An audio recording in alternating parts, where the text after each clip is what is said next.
Welcome to Breaking Through with me, Kristen Rob Finkbeiner, powered by Moms Rising. I'm so glad you're joining us because we have yet another spectacular show for you. We start out talking with parents together about dads, about Father's Day that just happened, and about what's happening in America. After that, we dive into a new generation of leaders who are rising and running for Congress and bringing hope. Following that segment, we talk with a lawyer who is organizing moms and what that means in America right now. And then we close the show talking with Lawyers for Good Government about what's at stake and what you can do. We're going to jump right in with our first guest. We have a super powerful guest for you with us today, Eileen Arieza of Parents Together. Welcome, welcome, welcome. Hello, thank you so much for having me. I'm so excited to be here. I'm even more excited. So Parents Together is the best ever organizational name. And I want to talk about all the parents. I want to talk about the moms, the dads. I want to talk about the parents. I want to talk about the Father's Day, which is coming up. And That's right. Start us off, what is Parents Together? So Parents Together is an impact media organization that reaches lots of parents with content that they love, and then also uses that content to help parents understand what's happening in this country and gives them opportunity to take action on the issues that matter to families. Love. And Moms Rising loves Parents Together. In case anybody's wondering, we are And in we the love Parents Moms Together. Rising. We are in the Parents Together fan club. Yes, we Yes. are. And We so partner on a lot of work. as Moms Rising, we don't get to talk about dads as often as we might want, but you, as parents, get to talk about moms and dads and parents. And in that whole universe of parenting, right now we have a big holiday coming up, Father's Day. What's happening at Parents Together for Father's Day? So we launched a Dads Initiative this year at Parents Together, and we're really excited. The whole idea of this initiative is to reach dads with content that they love and then infuse that content with messages that kind of help them stand up for their families and become better versions of themselves. So Father's Day is this Sunday, and we launched a show and a internet show for dads this week. It's called Reset Mode, and it is a men's style show. So it's like Ooh! a show for dads who want to be more stylish, but then also it helps them kind of understand what's happening. Why are clothes so expensive? How to deal with inflation? How to stand up for your kids and your family better. It's going to be a little bit of mix of culture and narrative, and we're really excited about it. But we are just excited about dads in general because I think dads are sometimes forgotten when we talk about parents. Like, moms are usually the center of the parenting world for good reason. Moms are the ones that are doing a lot of the work and the ones that are usually seeking out parenting information. But I think there's like a bunch of dads that are doing that too.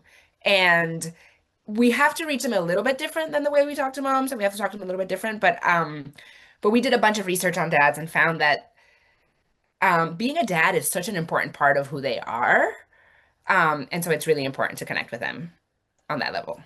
There is a lot going on with dads. Thankfully, thank you, dads. We love you, dads. Thank you for dadding. And what are the top changes that you've seen in the dad universe recently? I've seen some studies recently that are pretty compelling.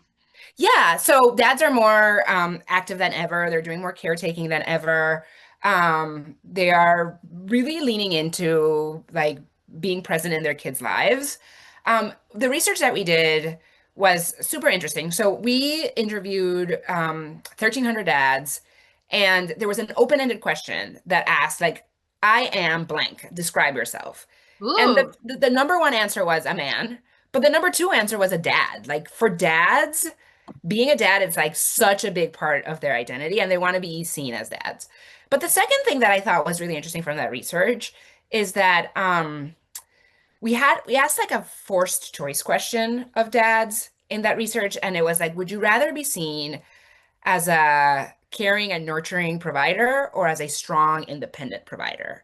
Mm. And 2 to 1, dad said, I want to be seen as strong and independent. And that doesn't mean like that they don't love and care for their kids, but like love and care shows up different for dads. It's like protection and taking care of them in a different way. And so I'm really interested in figuring out ways to connect to dads on that level of protection and kind of like redefining what masculinity is. Because like right now, there's this very toxic masculinity. There's a manosphere. There's a bunch of stuff that's pulling men towards like Cage And fighting on the White House lawn. exactly, exactly. That's pulling men towards like anti-democratic values and I think that real masculinity is about protecting and caring for other people. It's Alex Preddy standing up for that woman in Minnesota, you know? It's standing up against bullying, you know? It's that kind of that's what real men do. And so we're with our dad's initiative, we're really working to kind of redefine masculinity, not make it feel and it could be strong. Strength doesn't mean toxic. Strength can be Hmm. good. So we're really excited Yeah. about that work. Strong and independent. I love that. I'm going to think about that a lot. I mean, I had this odd image of like using babies to do like weightlifting.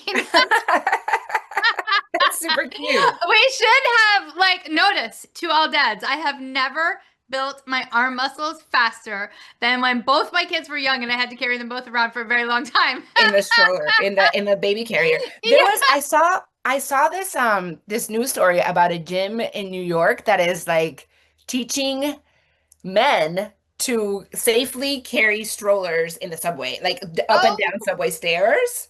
It's super cool. nice. So that they Nice. can like be just like more helpful to moms who are pushing strollers in I busy mean, New York City. So I would want to take that too. That would be a good class to take. Stroller carrying class. That is fantastic. So when you were talking about the introduction, we were talking about what is Parents Together. You said you're a multimodal media company, and I have so many questions. A, again, I am in your fan club, but B, how can people watch what you're producing? You're producing a lot of content on a lot of different streams, and it is awesome. You're gonna want to check it out. For sure. So you should follow us on Instagram or TikTok or YouTube at Parents Together. We also are part owner of a company called Motherly, who creates a lot of wonderful content for parents. So you can follow us there. And then the Dad's Initiative is making content at the Dad's Initiative on Instagram and YouTube and Facebook. But also Reset Mode is a show that we just launched on Instagram and TikTok and Facebook. So all of those channels are places where you can find our content. Most of our content right now lives at Parents Together. So that's the place where you'll get like the biggest breadth of information about how to navigate parenting today. I love it. Okay, you all have to go to Parents Together. Go to everywhere Parents Together. TikTok, Instagram, Facebook, YouTube, all the places. And when we're talking about Parents Together, why is it important to be organizing parents and getting them information, especially right now at this moment in our nation's interesting history? Yeah, it's harder than ever to raise kids in this country right now, from like the cost of living to inflation to um, access to healthcare to the way that big tech is impacting our kids. It's just hard, and we hear it from parents all the time that they're feeling really, really challenged. And at the same time, I'm just convinced that parents can be such an incredibly powerful force for change, and that the love that we have for our kids, if channeled the right way, can absolutely change our country and make it work better for families. So I think that parents are we have an opportunity to make our country better for our kids. We want like nothing is more powerful than the love a parent has for their kid. And now more than ever, we need to be making that change. You know, our kids are really struggling, and that change is possible. Like I'll one of the biggest things that give me hope that's happened this year has been what's been going on with online safety and tech accountability. Um, there was a huge trial in LA where Facebook and Google were held responsible for creating platforms that addict our kids. A jury said to them, "You did this to our kids. You made these products addictive, and because of what you're doing, you are harming our kids, and now they have to pay for that." And that was only possible because so many parents have been speaking out against that. And some parents of part of the Parents Together community were there and were speaking out. And it's just like more and more parents are waking up to realize first of all, this is not our fault that our kids are addicted to these phones. Like, yes, we might have gotten them a phone, but like these things are designed to make them feel this way. And second of all, we can do something about it. We can make our voices heard and we can make these companies pay for this and hold them accountable. And it's been so amazing to watch that actually happen I'm this so year. glad you brought that up because I was going to ask you about it. So now I have follow-up questions. Yeah. Screen time, social Yes. media, and AI are Yes. all rising in the daily lives of children and parents as a controversial issue. And do you have advice for parents? What's happening? First, we have to kind of explain what's happening. And I love that you said it's not parents' problem. This is it's their problem, but it's not parents are not the cause of a problem. The Right. cause is the technology. So what's happening and what are the solutions? Right. So what's happening is that these tech companies have unlimited funds and unlimited power, and they can do whatever they want. They're unregulated, and they're these giant kind of Goliaths who are just more concerned with making money than anything else and using our kids as an experiment to try to line their pockets. Um, and they've sold us a story that the reason that this is happening is because we don't have the right parental control set up, or because we got our kid a phone when they were too young, or because whatever. None of that is true. These companies are designing these products to make our kids addicted to them on purpose. And also not just addicted, but also um uh they're taking them down these like dangerous pipelines, right? Yeah. Extremist pipelines that are making kids, whether it's um like an alt-right pipeline that's making kids more xenophobic or racist, or pipelines that make kids um develop eating disorders, or that make kids have like big mental health challenges. So and it starts with innocuous content, right? It's like, here's a healthy recipe, and then you end up on on a content that's telling you how to eat less than 1,000 calories a day, right? Right. Um, so that's what's happening.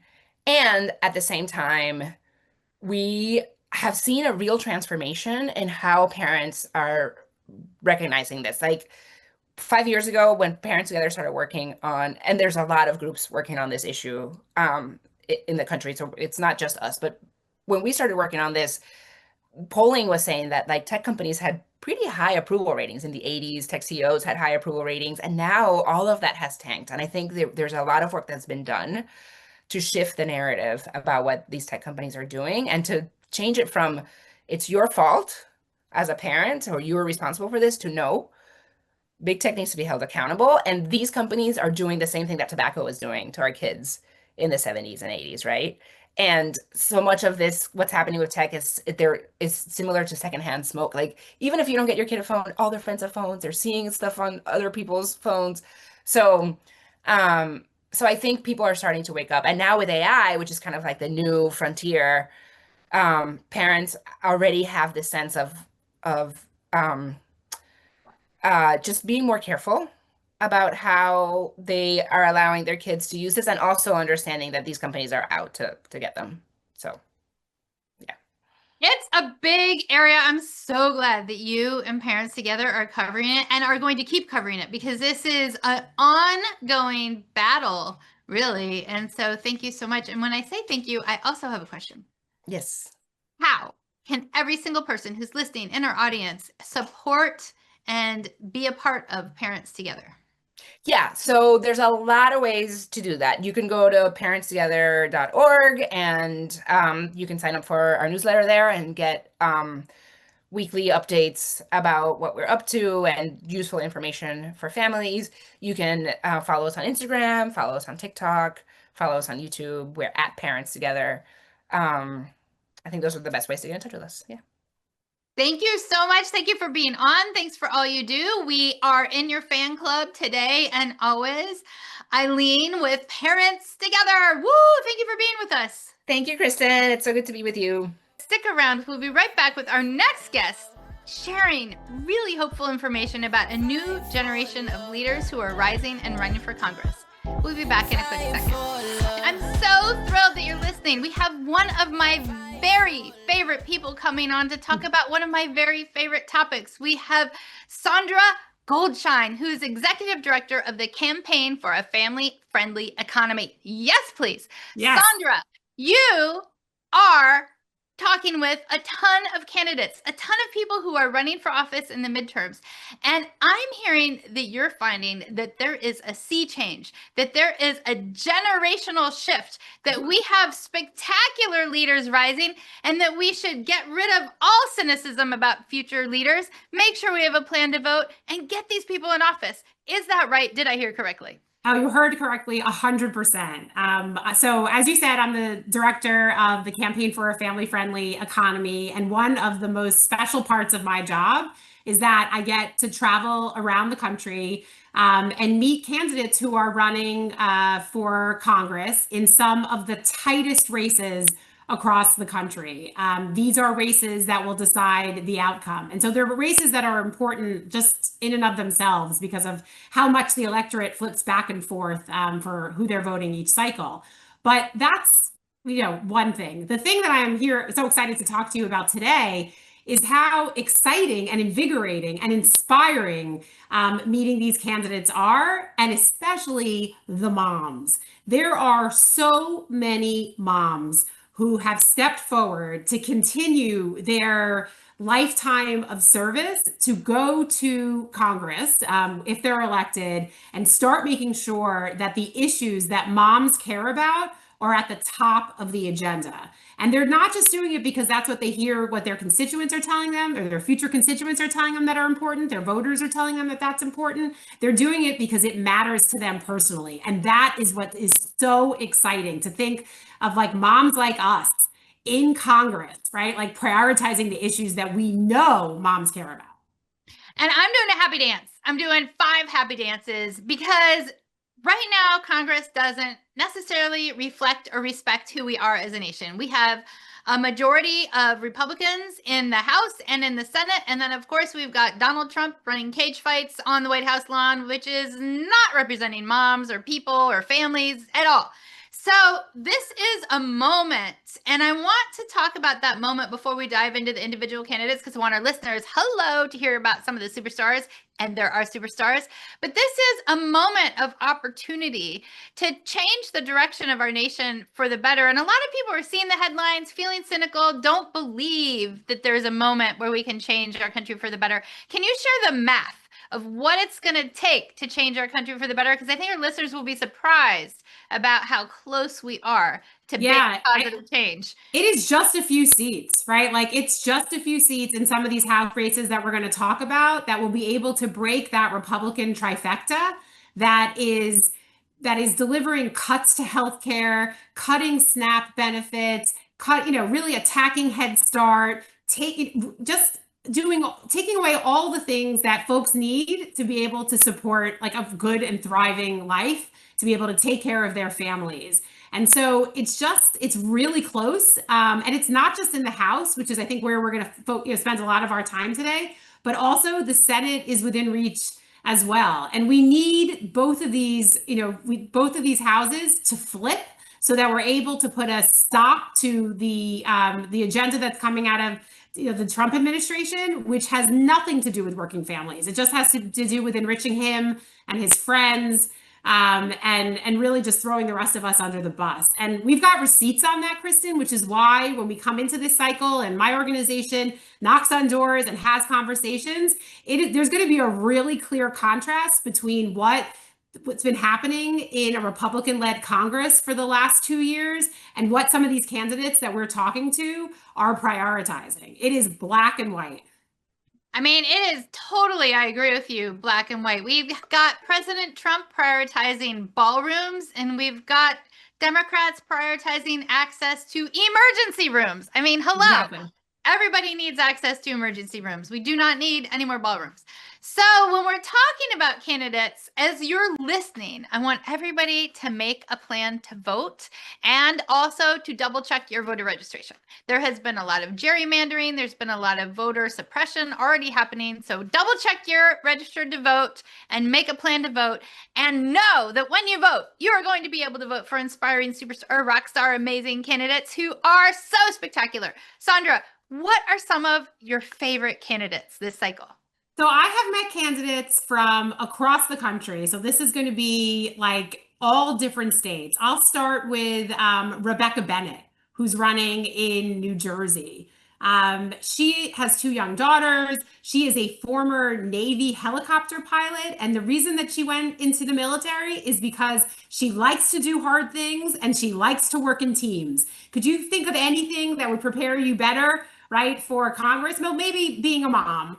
Um, but those two things together are just, she's so exciting. She prioritizes the policies that will help make working families be able to both care for their loved ones and earn a living, like paid family and medical leave and affordable childcare and policies that help you afford to be able to keep, aging and disabled family members like in your homes. These are all things that are top of her list, and she speaks about them with such passion. But I love that doing hard things and working in teams. Those are the kinds of people that we need to send to Washington, D.C. to get stuff done.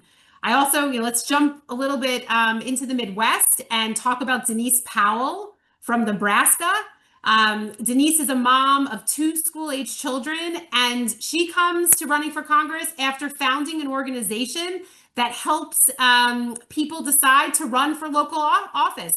I met with her last week, and she was talking about, she spent a large part of her career finding people within the community to step forward and run for school board, to run for state legislature, to really take their own experiences and bring it into lawmaking. And when a seat became open for Congress and she was looking for someone to run, everyone that she had been talking to convinced her to step into the ring and do it, and she is. And I'm really excited about her. It's not just folks who are trying to unseat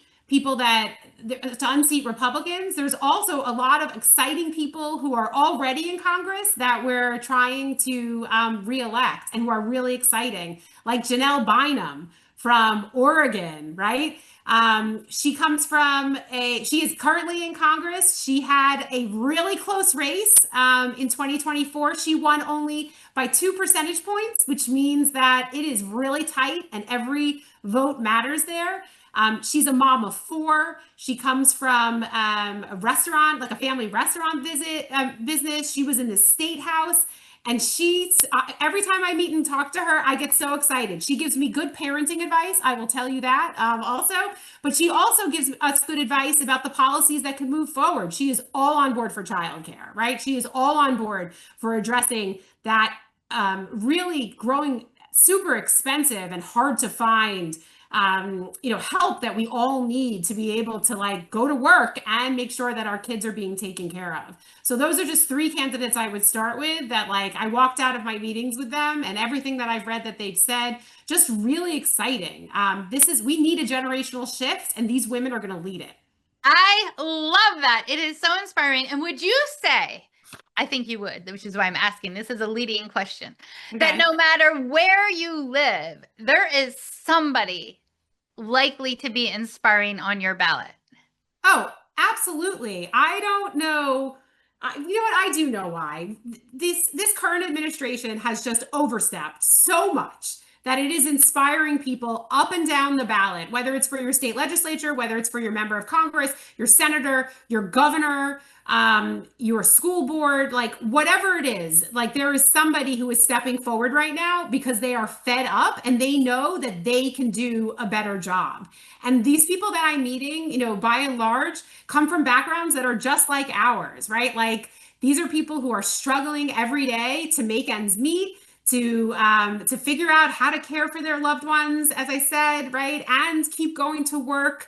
They're operating from experience, and that experience is going to help once they're in office to prioritize the issues that put money back in people's pockets. That's what they're running on, and they're running on it, as you said, up and down the ballot. You do not have to look far to find inspiring candidates. 2026 is going to be one of those elections where we see a whole class of new people, and a lot of them are going to be women, and a lot of them are going to be moms who step forward and try to put us on a different path, because this country is in desperate need of that direction and leadership. I couldn't agree more. So if you are looking at your ballot or being ready to vote and you're like, I've never heard of any of these people before, which ones are spectacular and which ones are cage fighting on the lawn? How do you figure out which is which?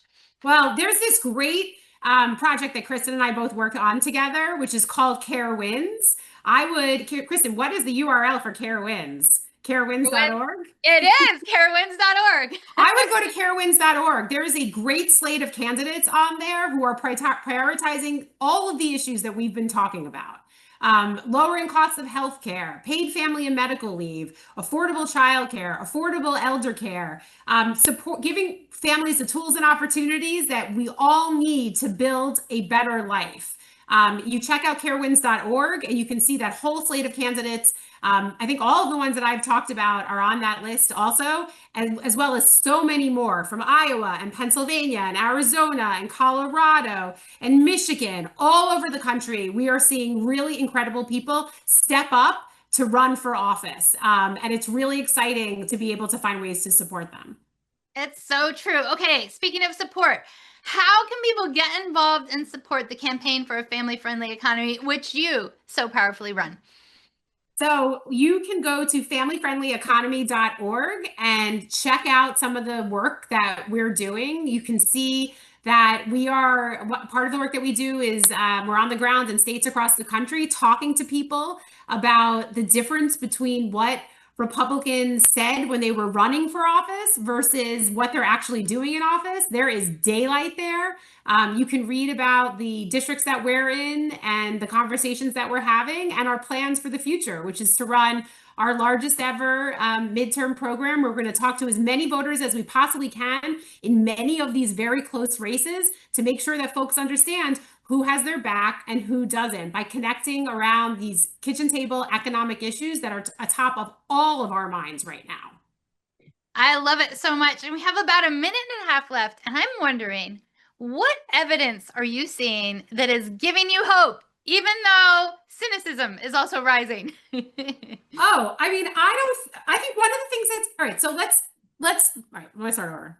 The thing that's giving me hope is how so many of the challenges that we've been talking about over these last few minutes are coming out of candidates' mouths all the time. I don't think you can listen to anyone who's running for Congress right now on the Democratic side that isn't talking about how to address the spiraling cost of childcare. Like, you hear that it's groceries, it's gas prices, it's childcare. And for a movement like ours, which needs people in Congress who are prioritizing this agenda, because we need a nationwide fix. So it doesn't matter who you work for, and it doesn't matter where you live. Everybody should be able to afford to take care of their loved ones, their children, their parents, and earn a living. And so the fact that it's based on a lot of hard work, Kristen, as you very well know, but the fact that it is organically coming out of politicians' mouths when they are talking right now because they know that this is top of mind, that gives me hope that we are building momentum to a time where we will have concrete solutions that put dollars back in people's pockets. I agree. It gives me hope too. And your work gives me hope. So everybody, please get involved with the Campaign for a Family-Friendly Economy. Support them, follow them, stay involved, and make a plan to vote, because there are some amazing candidates out there. Thank you so much, Sandra. Kristen, thank you so much for having me, and thank you so much for all the work that Moms Rising does. We are so grateful for that partnership. Oh, we're even more grateful. Thank you.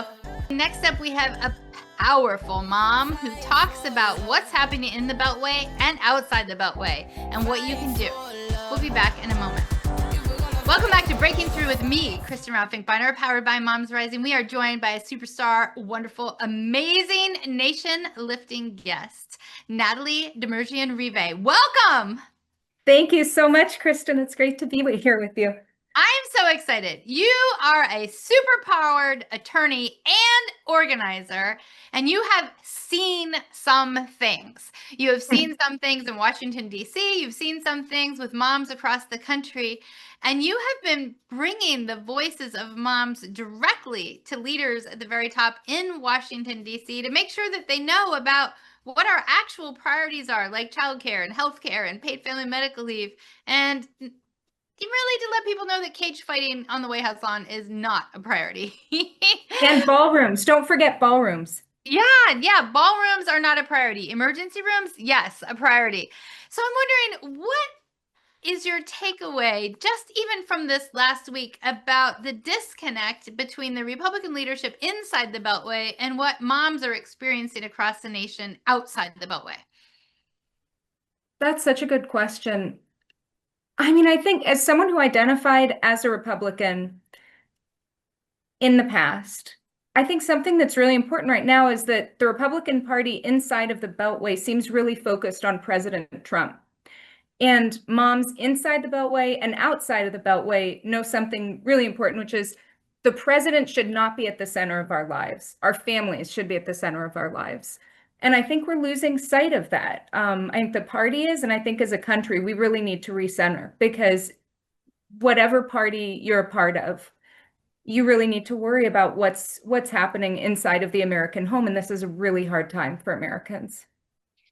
I agree. It's a hard time for Americans. What do you think are the hardest hurdles that you're hearing from moms? And you talk to a lot of moms right now, and at kitchen tables across America. Totally. Yeah. Well, my husband works in Ohio, and so I talk to a lot of moms in Ohio. And I think the hardest thing that I hear about and that I experience personally is, what do we do about childcare? There are a lot of messages out there that moms are too focused on work, that we're too focused on things that are distracting us from our families. And the only thing that's distracting us from our families is just trying to figure out how you can survive once you have kids in this country. I think that that's really the hardest thing. If you send your kids to daycare, chances are the class sizes are going to be huge. It's going to be really expensive. It's going to make it harder to put food on the table. And if you don't put your kids in daycare, they miss out on making friends. And it also is really, really hard to do a good job at your job, even if you work remotely, if you don't have high quality childcare. And it's hard to take care of a sick kid, right? And I think that that's something that we all struggle with and that we worry about every time I make a meeting.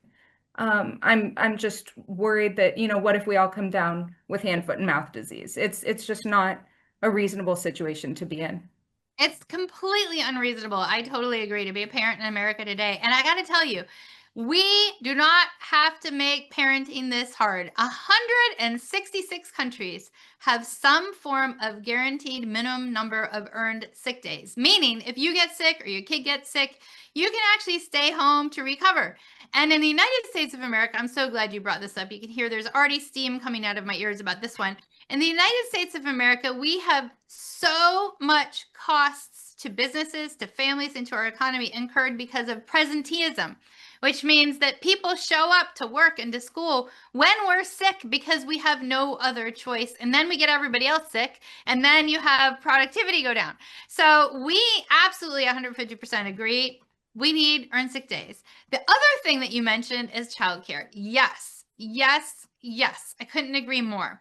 Right now, childcare costs more than college, and in 17 states, it costs more than rent. In every state, the majority of families absolutely need the wages of two parents to make ends meet, to put food on the table, to deal with the rising costs of groceries and food and Hello Coffee, which is up 33%, and I'm really mad about that, among other things. To deal with the rising costs of gas. All of these reasons demand that we have both parents, especially moms, in the labor force. So it's not a choice. Do you get to go to work or not? Because it's a necessity. And yet, childcare is out of reach, and parents can't pay any more. And childcare workers, who are some of the lowest paid workers and are often parents themselves, can't be paid any less. So we have a childcare crisis, and we have Republican leaders who are out of step with their own Republican constituents. It just boggles my mind because, this crisis isn't just happening to Democrats. It's happening to Republicans, independents, libertarians, you name it, Green Party. Anybody who's having a baby in America is in a pickle. And again, it doesn't have to be this way. Not only do the majority of countries have some form of earned sick days, the majority of countries also have some form of access to childcare. So we got to change it. What has been the reception in Washington, D.C. lately when you are with moms, when you're talking with moms and members of Congress at the same time? The reception of what specifically? Talking about childcare. Are people like, what are you Yeah. talking about? Or do you think there's a growing understanding that we are in an emergency? That's such a good question. I think honestly, there's a lot of exasperation because we're not trying to reinvent the wheel. And there's a way that we keep needing to respin an old message that, as you said, most of the world has already understood. It's not a political question. It's a public health question. It's a question of reasonableness. And it's also a question that's been answered by the private sector time and time again. So I think that you also need to step up and take a little bit of credit because you also run your own massive organization that lives by the values that you're talking about us having on a national level. And that's letting moms work remotely. It's being flexible. It's about incorporating kids in the workplace and not making them seem like they're a detriment. And about lifting up parents and mothers and realizing that we actually have a lot of really dynamic responsibilities and a lot of power that's unlocked once we become moms. And so I think to the extent that I've spent time on the Hill as someone who's helped organize moms with Moms Rising, I think that there's a real sense that we have growing power and growing impatience, and also that we work on a bipartisan level. This is not something that Democrats are going to resolve. It's something that the Republican Party says that they feel strongly about, that it's a family-oriented party. And so I think we're showing a lot of opportunities for people to walk the walk in what they say that they believe. I love the way you put that. We're showing people the opportunity to walk the walk. Like, we do have a lot of people talking the talk.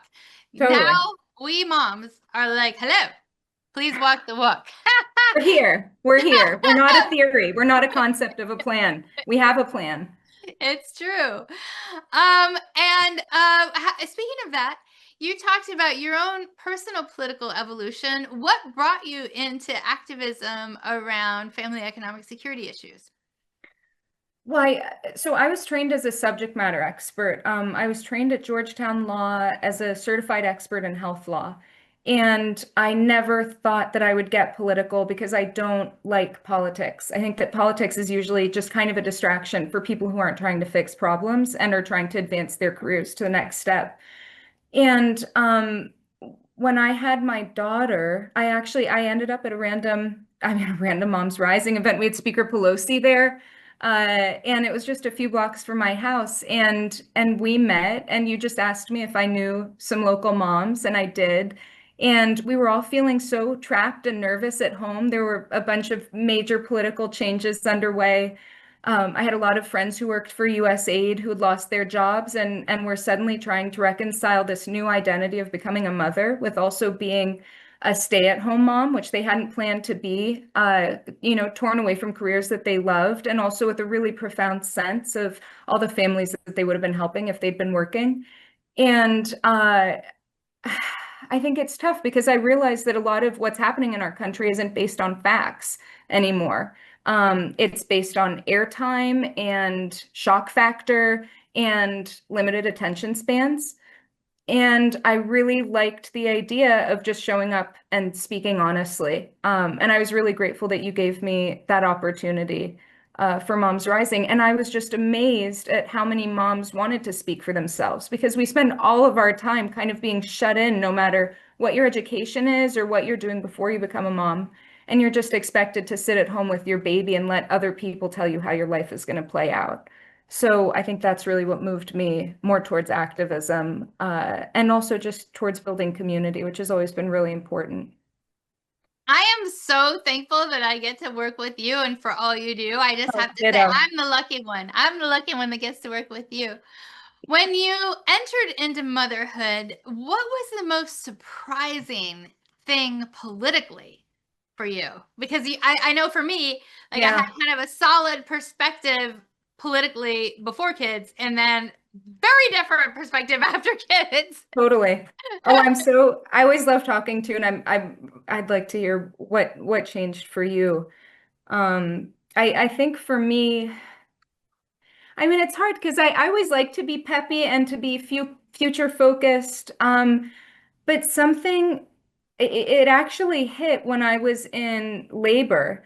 Uh, I remember just kind of taking a look around and realizing that there were at least a half dozen people in the room with me, making sure that I was safe and making sure that my daughter would be safe. And I had my husband with me. And I just thought about all of the situations. I mean, I didn't think about it. It just kind of came rushing in, just all the situations that I know that I'd studied of moms in the US and also abroad at the hands of the US who aren't in that situation. And it felt, I mean, I love my daughter and I have really tried to have, live a life that's worthwhile. But it felt very arbitrary and unfair to realize the resources that were being poured into making sure that we were safe and having a positive experience. I've worked with moms who are in detention, who have been separated from their children, who entered the country legally, and just the extent to which medical practice is used. A lot of them have been put on medications because they've developed panic disorders and depression since being separated from their children. And to just see that medical practice in the United States existed in a private setting to lift me up and to lift up my experience, and that the same, medical research and infrastructure is used to either, exclude some people or kind of keep them tight in their situations that are really unfair, and the role that our government has played in that. I think that was really what shifted for me and felt very tangible when I became a mom. It's so tangible. I'm so glad. Thank you for sharing that story. For listeners, the United States of America is the only industrialized nation where maternal mortality, meaning moms dying in childbirth or after, is going up, not down. More moms are dying, not less. And again, that's the only industrialized nation. I had one of those moments too. I hemorrhaged when I was giving birth to my daughter. And that is the number one cause of maternal morbidity. But I was in a hospital in Seattle. They took care of it immediately. And I was like, whoa, luck alone should not determine if somebody can thrive. And in the United States, it really is. Along with discrimination is a big factor. Black women are 3 times as likely to die on childbirth as white women. So thank you for sharing that story. We only have about a minute left, and I wanted to see if you have a tip for a mom, a dad, a person who's listening for organizing in their communities, because you do it so beautifully and powerfully. I hate to say it, I would really say look up Moms Rising. This is not a scheduled spot. You need to find groups of other parents who are already meeting, and if they don't exist, you need to start organizing them yourself and then reach out to local or national organizations so that you can get brought into a larger patchwork. Because we really all need to stand up, and if you feel like you need to develop your voice, now is the time to do it, and your kids will be proud of you. And there really is no better time than right now. And you can do it just by calling 3 friends and make a huge difference. And call your members of Congress. They have to take notes when you call them. Tell them what you worry about. Call them every single day. That's their job to answer. I love that. Call your members of Congress every single day. It is definitely their job to answer, or at least their staff's job, and they do tally that. Thank you so much for being on. Thank you for your leadership. Thank you for your power. Thank you for your community building. Thank you for your movement building, your change building, for all you do, for your brilliance. Thank you so much for joining us today. Thank you. Don't go away. Next up, Lawyers for Good Government. Yes, we're talking with some lawyers about how we can get some better government. We'll be back in a quick moment. We have a very special guest joining us today with very special expertise. I'm so excited. Alyssa Morrison with Lawyers for Good Government. Welcome and thank you for all that you do. Thank you. I'm so happy to be here. Okay, Lawyers for Good Government. I feel we have never needed Lawyers for Good Government more, at least in the recent history. And can you share with our listeners, with our audience, a little bit about what Lawyers for Good Government is and does? Yeah, absolutely. Happy to. So Lawyers for Good Government, L4GG, we were actually started by our founder in Tracy Fightlove in 2016, in the wake of the 2016 election, based on the fact that, there were all of these lawyers who were kind of desperately asking, what can I do? Lawyers of all different day jobs who hadn't necessarily, been really engaged in civil rights previously, but desperately wanted to do something. And so we started long before I ever joined as really a Facebook group of people, throwing out opportunities to help, and opportunities for pro bono. And then, through a lot of hard work on Tracy's part and a long series of events, ended up becoming an independent nonprofit and have now grown to, I think we have like 55 or so members or staff rather. So we work in a couple of different areas. We work in, we have Project Corazon, which is our immigrants' rights team. They do incredible work, our climate change and environmental justice team, and then our gender justice and health equity team, which is the team that I'm on. So I primarily focus on our reproductive rights work. But yeah, we do policy, advocacy, litigation, kind of education stuff, just across the spectrum. Thank you for working on the whole spectrum, and thank you to you personally for working on reproductive rights. Hello, you all. Reproductive rights are going backwards. We're in a state of reproductive wrongs. Yeah. We right now have not only abortion access under attack, but also birth control access under attack and basic health care access under attack. I mean, it's all under attack. Yeah. And I'm wondering if you can share with our listeners and our viewers just how dire the situation is. And I normally don't ask for the depressing outline, but Sure. this is something that is so bad and is sadly also not getting the press attention that it deserves. Yeah, no, absolutely. And unfortunately, it is a lot of bummer news working in this area right now. But yeah, it's pretty bad. So I'm based in Texas. So we're a total ban state. We're one of, I believe, 13 states right now that have a complete gestational ban, but about half of the US states have some form of, ban prior to viability. And they all have, different exceptions in there, but in practice, those exceptions can be really challenging for clinicians. And I think we've all seen, the horror stories that have broken through to the media around pregnant people who have been unable to access care in medical emergencies and have suffered, horrific outcomes or in some cases lost their lives. And, as someone who works with physicians quite frequently, I can tell you that for every story that kind of breaks through to the media, there are so many stories that fly under the radar of people who are suffering under these bans. And then, like you said, it's not just abortion, and it's not even just, as some people call it, like elective abortion. It's medically necessary abortions, abortions where pregnancies are desperately wanted and, folks face a devastating fetal diagnosis. For example, here in Texas, we do not have an exception for fatal fetal anomalies. So folks are forced to carry that pregnancy or find the resources to travel out of state to get care. But it's also contraception. So threats to things like IUDs, based on kind of trying to redefine when life begins as being, at fertilization, and restrictions on IVF and other forms of assisted reproduction, talk about restricting, there's a lot of misinformation about whether or not Plan B and other emergency contraception are actually like abortifacients or drugs that cause abortions, which they scientifically and medically are not, but that doesn't, that's never stopped the anti-abortion folks from pushing that narrative, and really kind of gaining ground with it too. So yeah, it's pretty bleak. And I think, we all hopefully know that the US has a pretty shameful maternal mortality rate. And, so many of our states have terrible maternity care deserts, particularly states that have large swaths of rural communities and counties.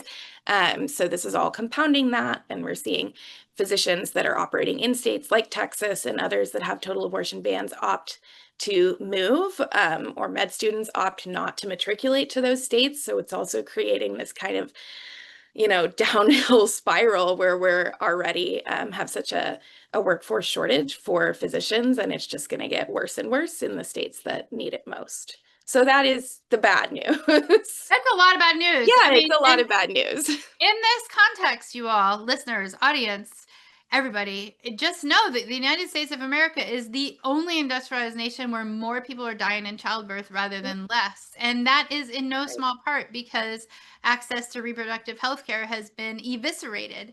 And it is really important to know, and I think this is important, that poll after poll shows the majority of people in the United States of America actually support the full suite of reproductive health care access and support decisions about family planning being made between the family, their physician, and their faith. There should not be politics, I don't think, and neither does the majority of people in America, in those decisions.